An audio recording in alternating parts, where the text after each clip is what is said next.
Hello जी, कैसे हो आप लोग? Welcome back. एक स्ट्रैटेजी पर वीडियो लेके आ गए हैं। जैसे कि फॉर्मेलिटी होती है ना एग्ज़ाम से पहले कि स्ट्रैटेजी बनाने के लिए, तो हम भी चलो वीडियो लेके आ गए हैं। हमने सोचा कि सारे टीचर्स स्ट्रैटेजी पर वीडियो बनाते हैं, तो हम भी बना देते हैं, है ना? चलो जोक्स अपार्ट, ये तो ऐसी बात नहीं है। तो बहुत अच्छी वीडियो है ये, आपके लिए यूज़फुल होगी ये वीडियो जो आज की बना रहा हूँ मैं। तो जो मैंने लास्ट टाइम भी वीडियो बनाई थी ना स्ट्रैटेजी पर या ब्लूप्रिंट, तो उससे 90 से 95% पेपर हमारा मैच हुआ था वैसा ही। तो अब भी जो वीडियो में मैं बताऊँगा, काफ़ी कुछ आपके लिए यूज़फुल होगा। और ये सब मैंने जो पिछले पीवाईक्यूज़, सैंपल पेपर, कंपार्टमेंट के पेपर्स से जितना भी ओवरव्यू निकला है, उन सबको मैंने यहाँ पर लिया है, ठीक है ना? तो जो बच्चों ने अभी भी तैयारी नहीं स्टार्ट करी है, तो यार अब तो सीरियसली होके पढ़ लो। अब तो टाइम बहुत कम बचा है ना? तो अभी भी आप अगर पढ़ना चाहो और आप सीरियस अगर हो जाओ, तो आप 60 प्लस मार्क्स अभी भी ईज़िली ला सकते हो, जैसे-जैसे मैं आज आपको बताऊँगा अगर आप वैसे-वैसे चलते हो तो, ठीक है ना? जिन बच्चों की तैयारी बहुत अच्छे से चल रही है, जो हमारा कंटेंट देख के पढ़ रहे हैं या कहीं से भी पढ़ रहे हैं, तो उनके लिए बस यही है कि मेहनत करते रहो और जो भी वीडियोस फॉलो कर रहे हो आप, जो भी कंटेंट फॉलो कर रहे हो, उनको देखते रहो, अच्छे से पढ़ाई करते रहो, ठीक है? बाकी हम अपनी तरफ से तो बहुत अच्छा कंटेंट आपके लिए ऑलरेडी प्रोवाइड कर चुके हैं, चैनल पर डला हुआ है, आगे भी करते रहेंगे, एग्ज़ाम टाइम पर भी आपके लिए कुछ ना कुछ बढ़िया-सा लेके आते रहेंगे, जो आपके लिए यूज़फुल होगा। चलो तो फर्स्ट यूनिट जैसे कि आपको पता है कि 11 मार्क्स की आती है, ठीक है ना? तो ये 11 मार्क्स की ही देंगे, ऐसा नहीं होगा कि 10 नंबर की या 9 नंबर की दे देंगे या 12-13 नंबर की दे देंगे, नहीं, 11 नंबर की ही रहती है। आपके सामने ये टॉपिक लिखे हुए हैं, ये टॉपिक है ना आपके उसमें, और एक टॉपिक मैंने अलग से लिखा हुआ है पाइप्स एंड सिस्टम। इसको मैंने अलग से क्यों लिखा हुआ है, इस पर अभी आऊँगा पहले। देखो, जिन बच्चों ने अभी तक अच्छे से तैयारी शुरू नहीं करी है और उनको मार्क्स अच्छे लाने हैं, तो आपके मार्क्स अभी भी अच्छे आ सकते हैं। बस अपने ऊपर बिलीव रखो और पढ़ाई करते रहो। पढ़ना तो देखो पड़ेगा, बिना पढ़े तो नहीं होगा। ये जो टॉपिक्स लिखे हैं ना यहाँ पर, ये जो टॉपिक्स लिखे हैं, ये टॉपिक्स आपको एग्ज़ाम में 7 मार्क्स के ईज़िली मिलेंगे, ठीक है ना? 7 मार्क्स आप इससे ले सकते हो और बहुत ज़्यादा डिफ़िकल्ट क्वेश्चन्स नहीं बनते इन टॉपिक से स्पेशली, ठीक है ना? ज़्यादा से ज़्यादा मॉडुलो अरिथमेटिक और कॉन्ग्रुएंस मॉडुलो में से 3 नंबर का क्वेश्चन बन सकता है। वो कैसे बनता है? जैसे कि 3 की पावर 51 मॉड 7, मतलब इस तरीके से जो क्वेश्चन्स होते हैं ना, वो बनते हैं। और 1 मार्क्स के और 2 मार्क्स के तो छोटे-छोटे से क्वेश्चन्स होते हैं। अगर आपने इस टॉपिक को पढ़ा है, तो वो आपने कर लिए होंगे। टाइम वाले क्वेश्चंस जिसमें मॉड 12 या मॉड 24 लेते हैं, है ना? तो वो सब आपने करे हैं। एलिगेशन मिक्सचर में 2 ही फॉर्मूले हैं, उन पर बेस्ड क्वेश्चन आते हैं, ईज़ी होते हैं। बोर्ड्स एंड स्ट्रीम में तो वही घुमा-फिरा के 3-4 चीज़ें ही पूछी जाती हैं, तो बस वही पूछ लेते हैं। ये 1 या 2 नंबर से ज़्यादा का आया नहीं है अभी तक और ना आएगा। रेसेस और गेम्स भी 1 या 2 नंबर से ज़्यादा नहीं आएगा। न्यूमेरिकल इनइक्वालिटी भी 1 या 2 नंबर से ज़्यादा नहीं आएगी। ये जो मैंने अलग से टॉपिक लिखा है ना पाइप्स एंड सिस्टम वाला, ये एक ऐसा टॉपिक है कि इसमें से 2 नंबर का क्वेश्चन भी बन सकता है, 3 नंबर का भी बन सकता है, 5 नंबर का भी बन सकता है, केस स्टडी भी बन सकती है। और अगर 3 नंबर का और 5 नंबर का क्वेश्चन इसमें से बना, तो थोड़ा-सा डिफिकल्ट लेवल पर बनेगा। अगर जिन बच्चों ने प्रैक्टिस नहीं करी है, तो उनसे नहीं हो पाएगा ये क्वेश्चन, ठीक है ना? तो अब तक जिन्होंने कुछ नहीं पढ़ा, उनके लिए भी साथ-साथ बता रहा हूँ और जिन्होंने पढ़ लिया, उनको भी बता रहा हूँ कि किस टॉपिक पर आपको अच्छे से फोकस करना है। इस टॉपिक को अच्छे से फोकस करो। ये अच्छी खासी वेटेज लेता है 11 मार्क्स में से, ठीक है ना? इसमें केस स्टडी भी अगर बनी, तो केस स्टडी भी इसमें जो एक क्वेश्चन 2 मार्क्स का बनता है केस स्टडी में भी, वो भी इतना ईज़ी नहीं होता। तो ये मेरी बात ध्यान रखना। तो अब तक जिन बच्चों ने कुछ नहीं पढ़ा, तो ये टॉपिक तो आप भूल जाओ, मत करो पाइप्स एंड सिस्टम वाले। ये वाले टॉपिक कर लो छोटे-छोटे से, ये वाले टॉपिक आपके 7 मार्क्स के कवर हो जाएँगे, 6 से 7 नंबर कवर हो जाएगा आपका, ठीक है ना? तो इस तरीके से आपको इसको पढ़ना है। कैसे पढ़ना है? एमएल अग्रवाल के क्वेश्चन करो, पीवाईक्यूज़ करो, ठीक है ना? अभी एग्जाम टाइम पे आप इतने पे ही फोकस करो, ज्यादा मत करो। सर ये कहां से मिलेगा? हमारे चैनल पर सब कुछ डला हुआ है, एमएल अग्रवाल के एक एक क्वेश्चन करवाया हुआ है, पीवाईक्यूज, ये पीवाईक्यूज की पूरी यूनिट पर 2-2.5 घंटे की वीडियो बनाई है। तो वो वाली वीडियो देख के जाओ, आपको आइडिया लग जाएगा कि क्वेश्चन किस तरीके से आने हैं और किस लेवल के क्वेश्चन बनेंगे, ठीक है? यूनिट 1 की बात खत्म हो गई, यूनिट 2 पर आ जाओ। यूनिट 2 में मैट्रिसेस और डिटर्मिनेंट्स हैं। है तो देखो इसमें बहुत कुछ, 10 मार्क्स का टॉपिक आता है ये, लेकिन जो सबसे ज्यादा इंपॉर्टेंट है, जिसमें से क्वेश्चन आना ही आना है, तो सिमेट्रिक और स्क्यू सिमेट्रिक में से जो वैल्यूज निकालने वाले क्वेश्चंस आ जाते हैं ना कई बार, कि आपको बोल देंगे कि ये मैट्रिक्स एक स्क्यू सिमेट्रिक मैट्रिक्स है और उसमें ए बी सी करके कुछ एलिमेंट्स खाली दे देंगे, उनमें से उनकी वैल्यूज का सम या फिर ऐसे करके कुछ क्वेश्चन पूछ लेते हैं। तो एक या दो नंबर का क्वेश्चन इजीली बन जाता है इसमें से। बड़ा क्वेश्चन जो बनता है इनवर्स ऑफ अ मैट्रिक्स से बनता है, जो कि आप सॉल्व करोगे मैट्रिक्स मेथड से। तो क्रैमर्स रूल से भी अगर आया तो आपके पास ऑप्शन आएगा, तो आप मैट्रिक्स मेथड से कर लेना अगर आपको क्रैमर्स रूल नहीं आता है, ठीक है ना, एक मेथड कर लो, काम चल जाएगा आपका। इनवर्स ऑफ अ मैट्रिक्स से क्वेश्चन देखो, डिपेंड करता है पेपर किस तरीके से सेट हुआ है। हो सकता है 5 नंबर का क्वेश्चन बहुत ही इजी दे दें, या हो सकता है कि उसको वर्ड प्रॉब्लम में कन्वर्ट करके दे दें कि आपको इक्वेशन भी खुद बनानी पड़ेगी और फिर सॉल्व भी करना पड़ेगा। जैसे कि इस बार के सैंपल पेपर में बहुत अच्छा क्वेश्चन दिया हुआ था 5 मार्क्स का, ठीक है ना। तो इस टॉपिक की प्रैक्टिस कर लो अच्छे से। ये दोनों टॉपिक अगर आपने कवर कर लिए ना, ये दोनों टॉपिक अगर आपने कवर कर लिए तो 6 से 7 नंबर यहां से भी मान लो आप, ठीक है ना, इजीली आप कवर करके आ जाओगे। बाकी जो इसके 1 के जो क्वेश्चंस बनते हैं, एमसीक्यूज बनते हैं, वो प्रॉपर्टीज पर बनते हैं। फिर आपको प्रॉपर्टीज करनी पड़ेंगी अच्छे से, एडजॉइंट की, इनवर्स की, माइनर कोफैक्टर्स की, ठीक है ना, उन सब की प्रॉपर्टीज करनी पड़ेगी, तब आप इसके एमसीक्यू भी अच्छे से कर पाओगे। फिर क्लियर हो गई इतनी बात। बेसिक बेसिक प्रॉपर्टीज मैंने पीवाईक्यूज, इसकी भी पीवाईक्यूज डाले हुए हैं सारे मैट्रिसेस और डिटरमिनेंट्स के। इसकी भी 2 घंटे की वीडियो है, उसमें 1 मार्क्स के क्वेश्चंस बहुत करवाए हुए हैं, भर भर के करवाए हैं। केस स्टडी भी करवाई है उसमें, 5 मार्क्स के क्वेश्चंस भी करवाए हैं, तो आपको आइडिया लग जाएगा कि 5 मार्क्स के क्वेश्चंस कैसे आने हैं, ठीक है ना। क्योंकि इनवर्स ऑफ अ मैट्रिक्स में भी वर्ड प्रॉब्लम के अलावा जो 5 नंबर के क्वेश्चन बनते हैं, वो 3-4 वैरायटी वाले क्वेश्चंस ऐसे होते हैं जो हर बार वही रिपीट किए जाते हैं। कोर मैथ्स में भी वैसे ही रिपीट हुए हैं क्वेश्चंस, तो उसी तरीके से आपको अप्लाइड मैथ्स में भी उसी तरीके के क्वेश्चंस आते ही हैं, ठीक है ना। तो ये 5 नंबर का क्वेश्चन बनता है। केस स्टडी भी जो है इसमें जो बनेगी ना, वो मैट्रिक्स मेथड से ही सॉल्व करने के लिए बनती है, इजी रहती है केस स्टडी भी इसकी। अगर आपको ये मेथड आता है तो चाहे 5 नंबर का क्वेश्चन आ जाए, चाहे 4 नंबर की केस स्टडी आ जाए, आप करके आ जाओगे। क्लियर होगी इतनी बात। फर्स्ट यूनिट क्लियर होगी कैसे पढ़ना है, सेकंड यूनिट क्लियर होगी कैसे पढ़ना है, ठीक है। थर्ड यूनिट पर आ जाओ। अब ये बच्चों को समझ नहीं आता, ये तो कई बच्चे तो ऐसे हैं कि मैं कहता हूं कि 90% बच्चे ऐसे होंगे शायद, कि जो ये जो टॉपिक है पूरा कैलकुलस 15 मार्क्स का पूरा ही छोड़ के जा रहे हैं, क्योंकि बहुत ही बड़ा टॉपिक है और वेटेज है इसके सिर्फ 15 मार्क्स की। तो समझता हूं मैं भी इस बात को, ठीक है ना। बट मेरी बात ध्यान से सुनो, ये application of differential and integral calculus में मैंने अभी थोड़े दिन पहले ये 3 घंटे की एक लेक्चर वीडियो बनाई है, ठीक है ना। वो अगर आपने देख ली ना,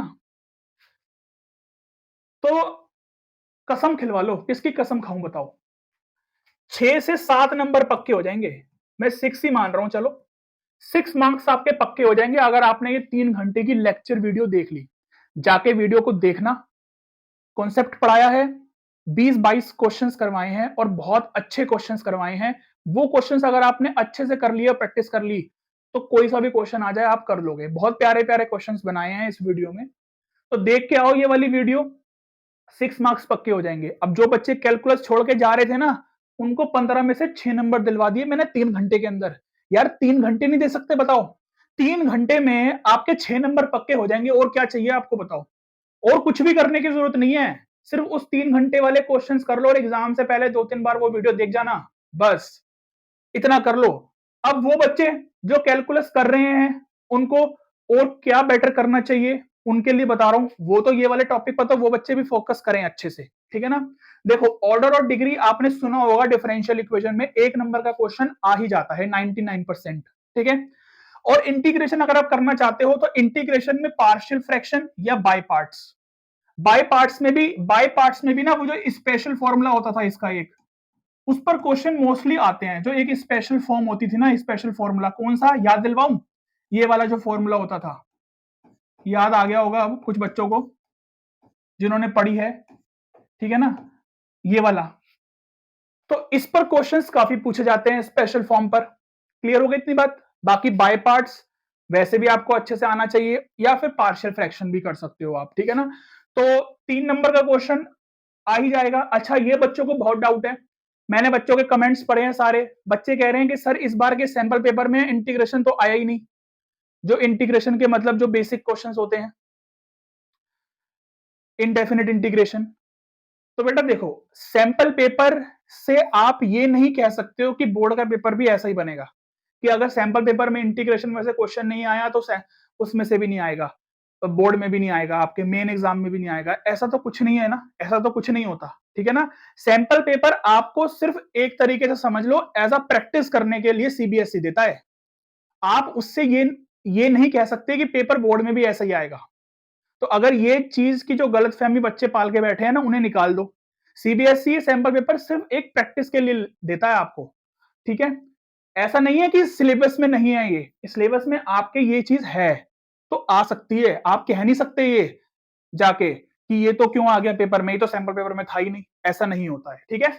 तो ये अगर तो दो टॉपिक करोगे तो 4 मार्क्स आपके यहां से हो जाएंगे। अब बताओ, 15 में से 10 नंबर मैंने आपको दिलवा दिए इसी से ही बस। और जो बच्चों ने नहीं पढ़ा है, कैलकुलस छोड़ के जा रहे हो, बिल्कुल ही छोड़ के जा रहे हो, तो बेटा मैं अभी भी कह रहा हूं आपको, ये वाला टॉपिक कर लो, 3 घंटे की बात है, हो जाएगा कवर, ठीक है ना। जो बच्चे बिल्कुल छोड़ रहे हो और जो बच्चे कर रहे हैं, वो इस वाले टॉपिक को अच्छे से करो, बाकी इन दोनों टॉपिक पर भी ध्यान देना, ठीक है। चलो आ जाओ आगे। अब ये टॉपिक जो है ना, प्रोबेबिलिटी, बच्चे सोचते हैं कि कैलकुलस डिफिकल्ट है। मैं कहता हूं बेटा कैलकुलस डिफिकल्ट है, ठीक है, मान लिया, वो 15 नंबर का टॉपिक है और टॉपिक बहुत सारे हैं, बट बेटा इसमें ये अकेला ही, प्रोबेबिलिटी में सिर्फ एक चैप्टर अकेला ही है ना प्रोबेबिलिटी, इसमें टॉपिक अलग अलग हैं, सब टॉपिक्स हैं इसमें, बट ये वैसे तो यूनिट एक ही है ना प्रोबेबिलिटी, और ये अकेले यूनिट 10 मार्क्स की आती है। तो आप इस यूनिट को हल्के में मत लेना। प्रोबेबिलिटी में भी बहुत अलग अलग वेराइटीज के क्वेश्चंस बन सकते हैं। तो जो बच्चे प्रोबेबिलिटी को बहुत हल्के में ले रहे हैं ना, वो कह रहे हैं कि बस सर हमें तो कैलकुलस में डर लग रहा है और प्रोबेबिलिटी तो हमें अच्छे से आती है। बेटा जितनी खतरनाक कैलकुलस है ना, उतनी खतरनाक ही प्रोबेबिलिटी भी हो सकती है आप लोगों के लिए। इसमें उस लेवल के क्वेश्चन भी बन सकते हैं कि जो आपको समझ नहीं आएगा कि क्या करना क्या है इसमें। तो अच्छे से कर लेना ये वाला टॉपिक, बहुत अच्छे से करके जाना। ये वाला टॉपिक 10 मार्क्स का है, बहुत अच्छी खासी वेटेज लेता है ये टॉपिक, ठीक है। इसमें अब आप पूछोगे कि सर क्या इंपॉर्टेंट है, क्या इंपॉर्टेंट नहीं है। बेटा इसमें टॉपिक 4 ही है, तो चारों ही इंपॉर्टेंट है, क्योंकि आएगा सब में से, चाहे इसमें 2 नंबर का आए, इसमें 3 नंबर का आए, इसमें 2 नंबर का आए, इसमें 3 नंबर का आए, कैसे भी आए, बट आएगा सब में से, ठीक है ना। तो ये नहीं कह सकते कि किस में से क्या करें। क्लियर हो गई इतनी बात। तो अगर अगर आप चाहते हो कि सर प्रोबेबिलिटी, जैसे आपने इस 6 मार्क्स के लिए 3 घंटे की वीडियो बनाई थी, तो सर इस 10 मार्क्स के लिए भी हमारे लिए वीडियो बना दो, अलग अलग टॉपिक पर अच्छे अच्छे क्वेश्चंस लेके आ जाओ। ऐसा सोच रहे हो तो कमेंट सेक्शन में बताओ कि सर ऐसा करवा दो, इतनी हेल्प करवा दो हमारी, तो फिर मैं सोचता हूं उस बारे में, है ना। तो बना देंगे आप लोगों के लिए भी ये वाली वीडियो। वैसे तो देखो मैंने chapter wise, topic wise ML Agarwal के एक एक क्वेश्चन करवाए हैं, वहां से जाके आप अपना पहले तो बेसिक क्लियर करो, बेस स्ट्रॉन्ग करो, ठीक है ना। उसके बाद मैंने पूरी प्रोबेबिलिटी पर 2-2.5 घंटे की ही पीवाईक्यूज लेके आया हूं, बहुत सारे क्वेश्चन है उसमें। सोचो तो 2-2.5 घंटे की वीडियो अगर बनाई हुई है, तो कितनी मेहनत लगी होगी वो वीडियो बनाने में, कितने क्वेश्चन सेलेक्ट करे होंगे, अलग अलग जगह से लिए होंगे। तो बेटा हमारे पीछे कोई टीम नहीं है, अकेला एक हैंड, 2 हैंड मान लो, अकेला 1 पर्सन है जो सारे काम संभाल रहा है, ठीक है ना। तो बहुत मेहनत लगती है वीडियो बनाने में, और आप सपोर्ट नहीं करते हो तो मजा सा नहीं आता। हमने ये सोचा था कि अप्लाइड मैथ्स नया सब्जेक्ट है, यूट्यूब पर अभी बहुत सारे टीचर्स नहीं हैं उसके, क्योंकि कोर मैथ्स के तो ऑलरेडी बहुत टीचर्स हैं।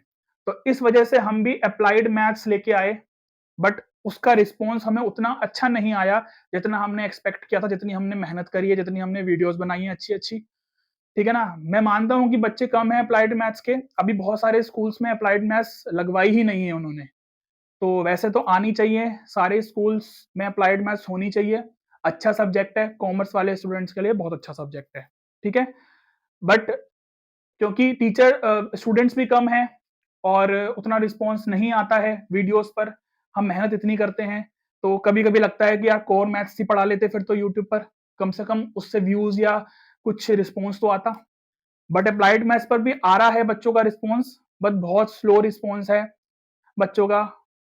वीडियोस आप शेयर नहीं करते, चैनल सब्सक्राइब नहीं करते, अभी भी 55% ऐसा है कि वो वीडियोस देख रहे हैं, चैनल पर आ रहे हैं बट सब्सक्राइब नहीं करके जाते। अब आप देख लो कि आप क्या कर रहे हो।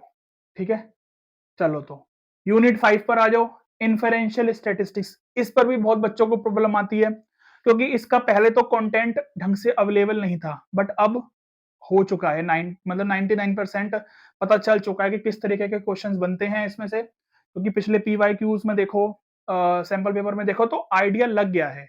बेसिक थ्योरी होती है, एक दो क्वेश्चन थ्योरी में से पूछा जाता है। इस टॉपिक से ज्यादा क्वेश्चंस आए नहीं है, बट ये दो टर्म्स जो है ना सीबीएसई की हैंडबुक में लिखी हुई है, तो इस वजह से ये पॉइंट एस्टिमेशन और इंटरवल एस्टिमेशन एक तरीके से थ्योरी में ही 1 या 2 नंबर का क्वेश्चन, मतलब एमसीक्यू ही बन जाते हैं इसके, 2 एमसीक्यूज बस। और एक ये इंपॉर्टेंट टॉपिक है जो टी टेस्ट है, 1 सैंपल टी टेस्ट और 2 सैंपल टी टेस्ट दोनों हमारे सिलेबस में है। इसमें से बनता है 3 नंबर का क्वेश्चन। तो इस तरीके से ये 5 नंबर डिवाइड होते हैं। तो ये टॉपिक इतना डिफिकल्ट नहीं है जितना आपको लग रहा है। अगर आप पीवाईक्यू वाली मेरी सीरीज देख लो ना, उसमें मैंने ये टॉपिक करवाया हुआ है 1 डेढ़ घंटे में। 5 नंबर वहीं से आ जाएंगे आपको, और कुछ करने की जरूरत नहीं है। ठीक है ना। लेकिन मुझे नहीं पता कि बच्चों को क्यों प्रॉब्लम आ रही है, क्योंकि बच्चे वीडियो नहीं देख रहे हैं।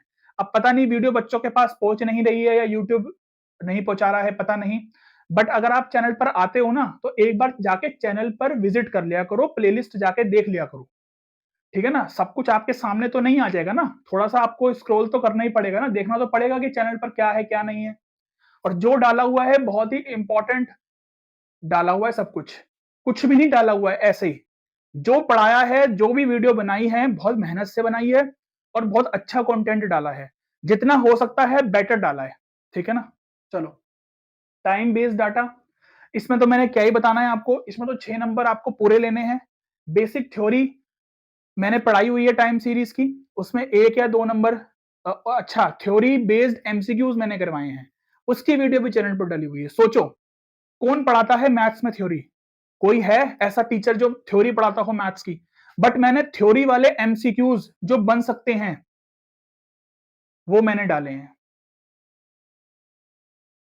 आपको बहुत हेल्प मिलेगी। 1 या 2 नंबर में कई बार पूछ लिया जाता है टाइम बेस्ड डाटा में से, टाइम सीरीज में से जो कंपोनेंट्स वगैरह है ना, उन पर बेस्ड बन जाता है।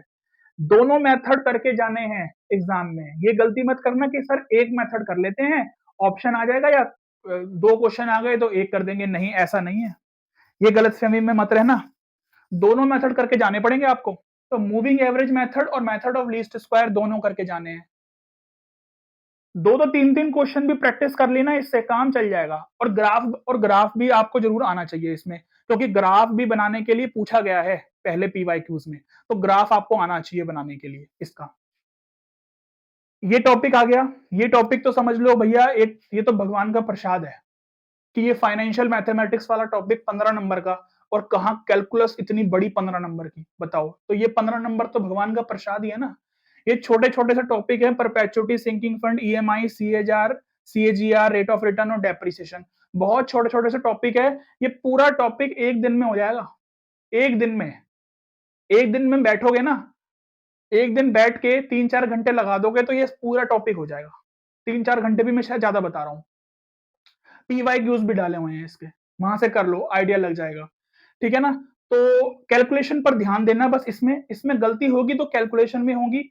जो बड़ी बड़ी वैल्यूज होती हैं उसकी वैल्यूज आपको एग्जाम में गिवन आएगी, तो उसकी टेंशन लेने की जरूरत नहीं है आपको। बस डिवाइड वगैरह करना वो आपको सही से अच्छे से आना चाहिए। पॉइंट्स में जो वैल्यूज आती हैं उनकी प्रैक्टिस अच्छे से आनी चाहिए। टाइम बचाने के चक्कर में ना कैलकुलेटर की हेल्प मत लेना, नहीं तो एग्जाम में दिक्कत आएगी। ठीक है ना। तो इस चैप्टर में मेनली कैलकुलेटर की हेल्प मत लो, खुद से करो। यहां टाइम लग जाएगा, अभी आपको एग्जाम से पहले लगने दो। वहां पर टाइम नहीं लगना चाहिए, क्योंकि वहां पर 3 घंटे ही होते हैं सिर्फ। ठीक है। डेप्रिसिएशन में सिर्फ लीनियर मेथड ही करो, आपके सिलेबस में लीनियर मेथड ही है। ठीक है ना। उसके अलावा दूसरा मेथड है, उसका क्वेश्चन आ गया तो वो आपको नंबर मिल जाएंगे फ्री में। बट क्योंकि स्पेशली इसमें लिखा हुआ है कि लीनियर मेथड ही है बस, तो लीनियर मेथड ही करो बस। लास्ट टॉपिक आता है एलपीपी, 8 मार्क्स का टॉपिक है। अब इस टॉपिक में भी क्या है, बच्चों को प्रॉब्लम आ रही है कि सर अगर वर्ड प्रॉब्लम आ गई ट्रांसपोर्टेशन की तो कैसे करें, क्योंकि इस बार के सैंपल पेपर में उन्होंने डाल दिया डराने के लिए। ठीक है ना। बट देखो, बहुत कम चांस है, बहुत ही कम चांस है कि ट्रांसपोर्टेशन प्रॉब्लम का क्वेश्चन बोर्ड में आए। ठीक है ना। Manufacturing problem diet problem, transportation problem, इनमें वर्ड प्रॉब्लम बनती है जो बड़ा क्वेश्चन बनता है 5 नंबर में या केस स्टडी का, ठीक है ना। तो ये मैन्युफैक्चरिंग प्रॉब्लम और डाइट प्रॉब्लम तो आप अच्छे से कर लो, मैंने वीडियो डाली हुई है इसकी। ट्रांसपोर्टेशन प्रॉब्लम पर मैंने वीडियो नहीं डाली है, कहोगे तो 2 क्वेश्चन इसके करवा दूंगा, वीडियो इसकी भी डाल दूंगा, ठीक है ना। बट अगर अब आपके पास टाइम कम है और आपने नहीं करी प्रैक्टिस, तो ट्रांसपोर्टेशन प्रॉब्लम को छोड़ दो अभी फिलहाल के लिए। इसमें जो ये वाला पार्ट है ना, इंपॉर्टेंट एमसीक्यू वाला पार्ट, ये जरूर करके जाना, क्योंकि एमसीक्यू तो बनेंगे जरूर। 100% एमसीक्यू बनते हैं, इसमें से 1 या 2 नंबर के एमसीक्यू बनते हैं और बहुत इजी एमसीक्यू बनते हैं। इस पर भी मैंने पूरे पीवाईक्यूज डाले हुए हैं, तो वहां से आपको आइडिया लगेगा कि एमसीक्यू कैसे बनते हैं, ठीक है। और बनेंगे, 100% बनेंगे। पिछली बार जो मैंने वीडियो में क्वेश्चन करवाया था एमसीक्यू का, वो as it is question exam में आया है। विश्वास नहीं होता तो जाके देख लेना, ठीक है ना। पीवाईक्यू आपके पास होगा पिछले साल का, और वीडियो भी डली होंगी, पीवाईक्यू वाली डली हुई है वीडियो भी पिछले साल वाली, है ना। तो वही करके जानी है आपको, कुछ नया नहीं आएगा, ठीक है ना। क्योंकि कंटेंट वो बिल्कुल अभी ही डाला था, लेटेस्ट ही है एक तरीके से, वो कोई बहुत ज्यादा पुराना कंटेंट नहीं है वो। फॉर्म्युलेट एलपीपी का मतलब ये है कि 2 नंबर में आपके पास ऐसा क्वेश्चन आ सकता है कि आपको वर्ड प्रॉब्लम दे देंगे और आपको इक्वेशंस बनाने के लिए दे देंगे, वो इनइक्वालिटीज जो कंस्टेंट्स होते हैं वो बनाने के लिए दे देंगे आपको। और कॉर्नर पॉइंट मेथड और आईएसओ प्रॉफिट और कॉस्ट मेथड, देखो अभी तक तो आईएसओ प्रॉफिट और कॉस्ट मेथड नहीं आया एग्जाम में, बट ये आपके सिलेबस में है। ज्यादा इंपॉर्टेंट कॉर्नर पॉइंट मेथड ही है, क्योंकि कॉर मैथ्स में भी यही मेथड ही है। अब क्या है कि एग्जाम में आपको वो अगर नहीं बोलेंगे तो आप तो नॉर्मल यही वाले मेथड से करना, कहानी खत्म। सिंपल और इजी मेथड है। इस वाले मेथड में भी ज्यादा कुछ नहीं है, बस थोड़ा सा एक्स्ट्रा काम करना पड़ता है इसमें अलग से। अगर एग्जाम में लिखा आ गया कि इसी मेथड से करना है तो फिर करना पड़ सकता है।